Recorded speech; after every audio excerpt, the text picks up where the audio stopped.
Welcome back, everybody, to our Midwestern Dynasty here on College Football 25, where we are about to have a conference clash with Jacksonville State. I would say we're off to a solid start this year, sitting at 3-1. The lone loss came against UAB, who is currently ranked inside the top 10. UAB, they also defeated Jacksonville State earlier this year, but after that loss, Jacksonville State has been a completely different team. They have won 3 games in a row in dominant fashion by a combined score of 134-20.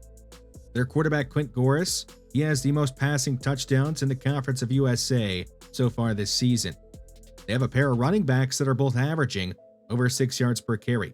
So it's another offense that I would describe as high-powered. They do average 32 points per game. They get it done with both the pass and the run. Our defense, it's been the strength of the team so far this season, giving up just 15.5 points per game and only 220 total yards per game. So this is going to be strength versus strength, their offense against our defense. We'll see which of the two ends up coming out on top. One unsung hero for our defense this year, Edward Reed. He has a sack in 3 straight games. He's looking to make it 4 in a row if he gets one here today. The Gamecocks defense, it's really good as well. They're giving up just 15 points per game, only 270 total yards per game, and have averaged 4 sacks per game. So yes, their pass rush is definitely the best thing about their defense. But it's not the only good thing about their defense. They are pretty decent at stopping the run. They have sound defensive backs, but I'm most worried about their defensive front. Our offensive line, it's been okay this year. I think Addison Bynum and Jimmy Fisher have been really good. They have not allowed a sack so far this season, and we are going to need those two to hold up and lead the rest of the offensive line against a very strong defensive front that Jacksonville State has. I think if they hold up in the pass game, then Chuck Fleck, if he has a non-rain game finally, he should be able to go out there and produce. Let's go ahead and get into our second conference game of the year, and yes, we do finally have a non-rain game. Starting at our own 25, here is Avery Sizer off right tackle. He is fighting ahead and nearly gets a first down. Still a gain of 10 for the big power back out of Ohio. On 3rd and inches, Fleck fires quickly, hitting Nick Shields, who turns upfield. He's got the first down easy and is down at the 45. 2 tight ends on the field on 1st and 10. Fleck is going to throw the way of one of them. That is sure. He'll get a block from Sizer, and that'll put the Horned Owls across midfield here on the opening drive of the game. Terrell left is going to take a handoff, run inside, picking up 6 yards, but no first down, so it'll be 3rd and short. A bunch left looked on 3rd and 2. It's a bubble screen, and Nick Shields, he's got his second catch and second first down picked up on this opening drive of the game. In the red zone at the 19, Sizer, he breaks a tackle and is going to be swung ahead near the 10, and they'll mark him down at the 9. It's goal to go for the Horned Owls. Midwestern trying to finish this drive off with a touchdown. Fleck hit as he let it go. It's not going to matter. Nick Shields will make the catch in the end zone for his 5th touchdown of the season and 15th of his career. And for Chuck Fleck, he now has double-digit passing touchdowns this season. He's up to 10. Jacksonville State with their first possession of the game. It's a read option keeper, and Goris is going to be tackled by George Scales at the line of scrimmage for no gain. 3rd and 7. Goris with a lot of time back there, but he's just going to end up throwing it away, so the Gamecocks will go 3 and out with their first possession. Midwestern at their own 46. It's a screen, and Nick Shields, he gets a block from Titus Ardman and has a first down, and is down at the 43 of Jacksonville State. Midwestern on the plus side of the 50 again. Terrell left, makes a nice cut, has a first down, but it's going to be called back due to holding on the Plainfield, Illinois native Titus Ardman, who had a good block on the previous play on the screen. Makes a freshman mistake there. Fleck is going to bail on the pocket and run for a first down, ducking out of bounds at the 27. A 15-yard scamper by Chuck Fleck. 3rd and 7. Fleck underneath has a man open. Roberto Suarez will make the grab and get a first down. The redshirt sophomore from Texas is down at the 13. Fleck is going to throw quick left side on a slant to Devin Gentry for a gain of 8 yards as we are now at the 5. 2nd down. A quick pass right side to Schuler. He'll go down with a first down, but it's going to be called back due to holding again on Midwestern. Been a problem for us this year. Back at the 15 on second down. Fleck underneath the Devin Gentry. And he's back inside the 10 up to the 9. It'll be 3rd and 6. His time is getting low in the first quarter. Fleck is going to throw over the middle and be intercepted. Connor Nasir Al-Din picks him off. And the Gamecocks are going to take over at their own 2 on a mistake from Chuck Fleck, his 3rd interception thrown this season. Trying to avoid his safety. They go with a counter, and it's going to work. Justice Savage is up past the 10 and down at the 12. That will end the first quarter. 2nd and inches to begin the second quarter. They go back to Savage, and he's going to be lit up in the backfield. Josh Wood is going to lay the lumber. A loss of 3. So it'll be 3rd and 3 at their own 9. A blitz on the way. A quick pass is going to be caught by Everett Polk for a first down. He has the most catches in terms of career catches on this Gamecocks team. On a 2nd and 7 against another blitz. Midwestern loving their blitzes early in this game. Doesn't work there. Another first down picked up by Jacksonville State. Goris scanning, and now he's going to go down. He's going to be sacked by Eric Lamb. A loss of 8, which is going to put Jacksonville State in a tough spot. They get it to 3rd and 11. Goris getting chased by Campanaro. He's going to be hit as he let it go. The pass will sail out of bounds, and it'll be a punt from Jacksonville State. Midwestern at their own 36. Here is Sizer. He is stood up and brought down shy of a first, but it's going to be called back due to holding on Addison Bynum, the 3rd holding call against us in this first half. Black is going to throw it backwards to Nick Shields. He gets a block from Devin Gentry, and Shields, he gets loose across midfield and is down at the 24 of Jacksonville State. A run of 45 yards for the junior wide receiver. After the big play, Fleck is going to throw deep over the middle, and it's going to be caught. Devin Gentry makes a tough catch for 15 yards. It's now goal to go for Midwestern. They go to the I formation. It's a fake to Sizer. Fleck is going to make a throw on the move towards the end zone, and it's caught. Nick Shields has his 2nd touchdown of the game and 16th of his career, 6th of the season. The Horned Owls go up 14-0 here in the first half. Down by 2 scores in the first half. It's a draw for Justice Savage, and he has a huge gain. He's up to the 34, brought down by George Noddy.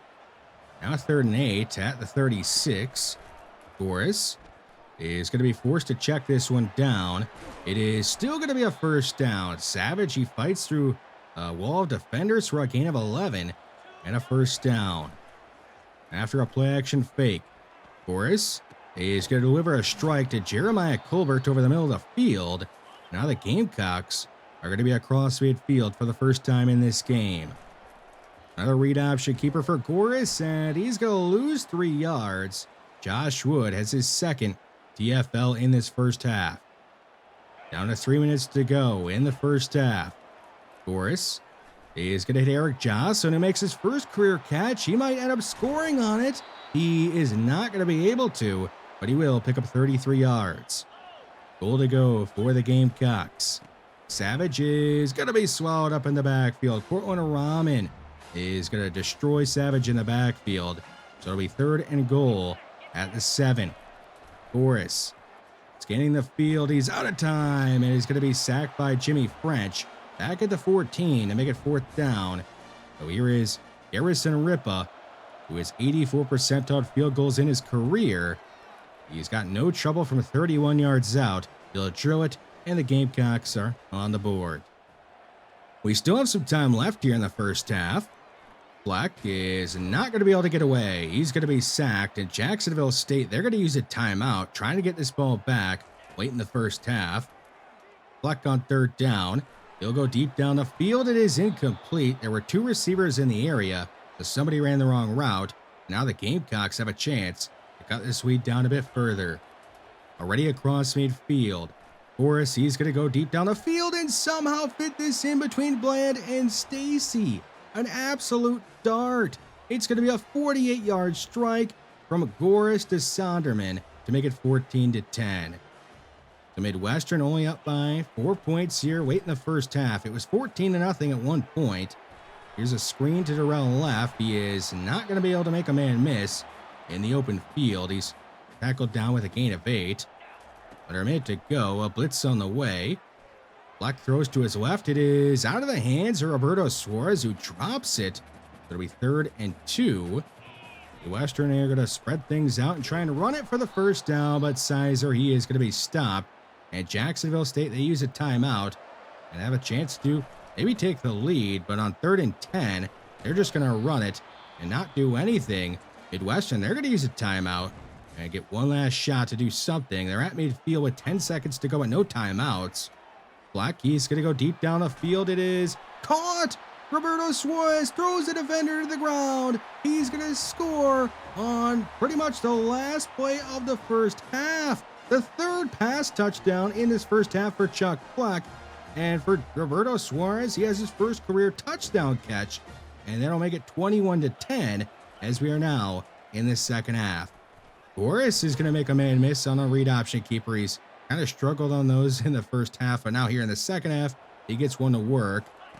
On second and short, he's going to run a speed option and not pitch it. Probably could have gotten a lot more had he pitched it, but he does at least get a first down for Jacksonville State. He'll throw a quick pass, and it's going to be caught for a gain of 9 as Jacksonville State is continuing this drive forward. 2nd and 1, they're going to run it, and there is Savage right through the middle of our defense. He's going to go down at the 42 of the Horned Owls. Man in motion, that is Everett Polk. A fake to Savage, and it's nearly intercepted. Thomas Mintz, he was waiting right at the line of scrimmage, stuck his hands up, and should have picked that one off. 3rd down for the Gamecocks. They're going to try a screen. Savage is going to fight off Ethan Dugan, and did he get enough? He did. He'll get the first down to keep this drive alive. At the 31, it'll be a little bubble screen that's going to be blowing up for a loss of 2. DeMarco Cooney makes a great one-on-one tackle. 3rd and 8 at the 30-yard line. A blitz on the way. Forrest, he goes deep down the field. It's going to be another long touchdown. Jeremiah Colbert this time is going to be the recipient of an absolute, just another dart thrown by Clint Goris. The Gamecocks will go for 2. Here is Savage getting pulled down by Dugan, but not in time. The 2-point try is good, and we now have just a 3-point game here in the 3rd quarter. Darrell left is going to run through a huge hole, pick up a first down, but another holding call is going to wipe up solid run off the board. That has been a big problem for us in this game. We haven't really been able to run the ball a ton because every time we do, it feels like we're getting called for holding.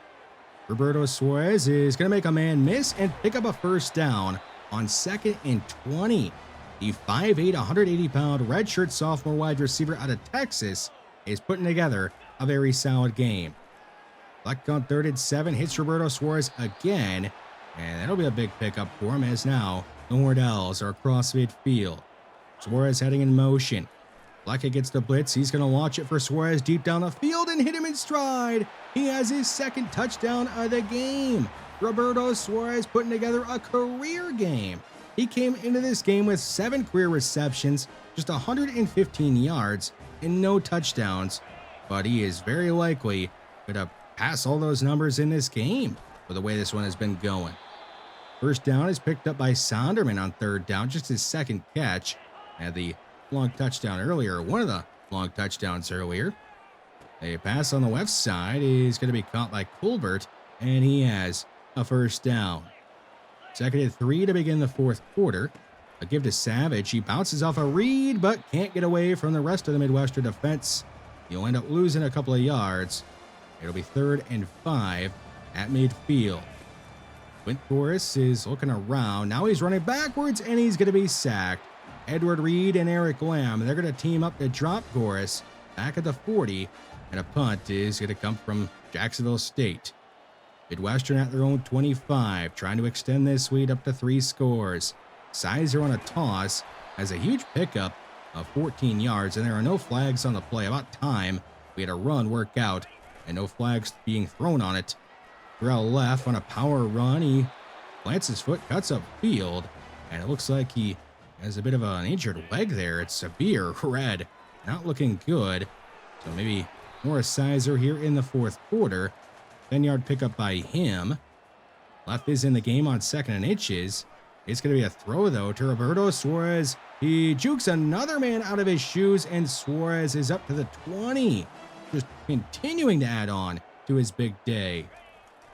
Back to throw his Fleck. And you guessed it, Roberto Suarez with another catch, and look at him fighting ahead. He's only 5'8", 180 pounds, but you wouldn't know it after that play. To give to Sizer on 1st and goal. He has a huge hole open up for him, and he's going to score. A nice, easy touchdown for Avery Sizer, his 28th of his career, and the Horned Owls are up by 3 scores in the fourth quarter. This game is not over yet. You can't really count out Jacksonville State, who do have a pretty high-powered offense. They average 32 points per game, have a running back that averages over 6 yards per carry. So if we just play prevent defense, he could break off a long run against us. They also have a quarterback who has the most passing touchdowns in the conference and has shown the ability in this game to go deep down the field and make some great throws into tight windows. So can't count them out yet, even though they are down by a couple of scores. They're now in Midwestern territory up to the 24 with 4 minutes to go in the fourth. A first down picked up by Savage, and the Gamecocks are going to be in the red zone. 3rd and 10 at the 16. Time for Goris. He's going to fire to the end zone. It's popped up in the air and intercepted. Deontay Bland has another interception. He's got a pick in back-to-back games. He returns it to the 14. Unfortunately, the Horned Owls are not going to be able to do much on offense after this. So the Gamecocks, they take over at midfield with 2 minutes to go. A pass is going to be caught by Sonderman. And now the Gamecocks are inside the 40-yard line of the Horned Owls. Under 2 minutes to go. It's going to be a screen to Savage. He has a lead blocker, is going to be brought down inbounds. At Jacksonville State, they're going to use a timeout. 1st and goal at the 10, later on the drive. Goris over the middle is intercepted right at the goal line. It's going to be a game-sealing pick for Thomas Mintz, who has his 2nd interception of the season as well. And that is going to do it. Midwestern is going to be able to pick up their 4th win of the year and 2nd in conference. For Jacksonville State, they've fallen to 3-3 overall at 0-2 in conference. A 35-18 win. We won by 3 scores. Player of the game is Roberto Suarez. We'll talk some more about him in a little bit. First, let's talk about this defense. We gave up some long plays, and you do have to credit Goris, who made some just fantastic throws. But I thought the defense, they showed up, had 2 interceptions there in the fourth quarter to prevent any sort of comeback from happening. One from Bland and one from Mintz, and that was enough.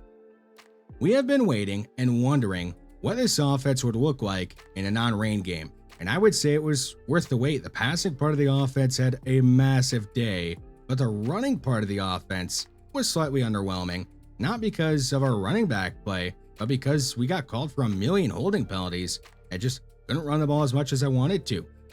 We are now ranked 26th in the nation, the highest we have ever been ranked at any point in this series. And for the first time ever, we are receiving votes to be inside the top 25. So if we win our next game and somebody towards the bottom of the top 25 loses, we probably will be ranked. Roberto Suarez had a career day.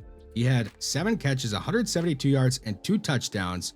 Before this game, in his career, he had 7 catches for 115 yards and no touchdowns. So he just had a complete career day. And yes, of course, he's going to be a big part of the offense moving forward.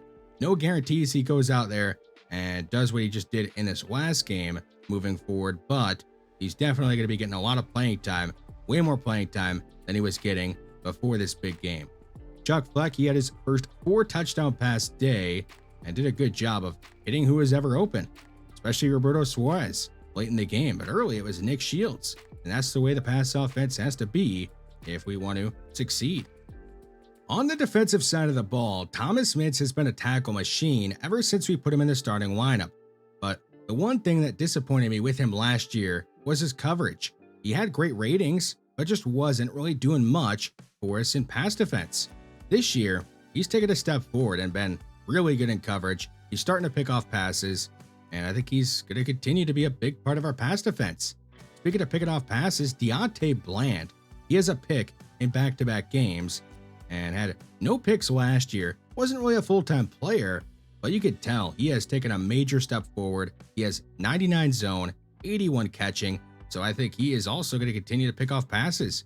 I think our defense is going to continue to be really good for the rest of the year, at least I hope so. On to recruiting, no new commits to go over, but we do have some new players that we are going after. Marco Mines is a 3-star gem, listed as an athlete. He's going to be a tight end though, 6'4", 228. I think he has really good athleticism for a player of his size. He needs to work on the blocking. Not sure what his actual true speed rating is going to be, but I think he's going to be solid. If we redshirt him, give him an extra year to develop, he should be a big part of our offense in the future after Joey Hammer and Paul Schuler are gone. Jaden Berry, a 4-star athlete who is probably going to be a wide receiver. He is 6'3", with amazing athleticism, has good short route running for a true freshman, and I think he is going to be an absolute star if we're able to get him. Nobody was going after him, so I thought, why not? Especially since we actually could fit his deal breaker of championship contender being a B-. We're at an A-. Kobe Curtin is listed as an athlete, another player listed as an athlete, a 3-star gem, going to be a linebacker, 6'2", 242, 88 speed. Zone is solid. Needs to work on the block shedding. I think he is going to be another player that you could just redshirt for a year and have him be elite in the not so distant future. If you're wondering about Bredesen and Cummins, they are closing in on deciding who their top 3 teams are going to be. I have no idea what to expect out of Sam Houston, our next opponent. They are rated pretty well, 84s across the board, but their record is 2-3 with an 0-2 conference record. Their top player, JoJo Robinson Jr., just had a 3-pick game in a blowout win over Washington State, but their defense in general hasn't been good. They're giving up 31.6 points per game. So it's been a mixed bag out of Sam Houston. If we end up smoking them, we may end up playing Stanford in our next episode as well, but we'll take it one game at a time and see what happens against Sam Houston first. If you guys are enjoying this series, let me know down below in the comments section. Like this video to help this series out. Subscribe to the channel if you have not already. Thanks for watching, and I will see you in the next one.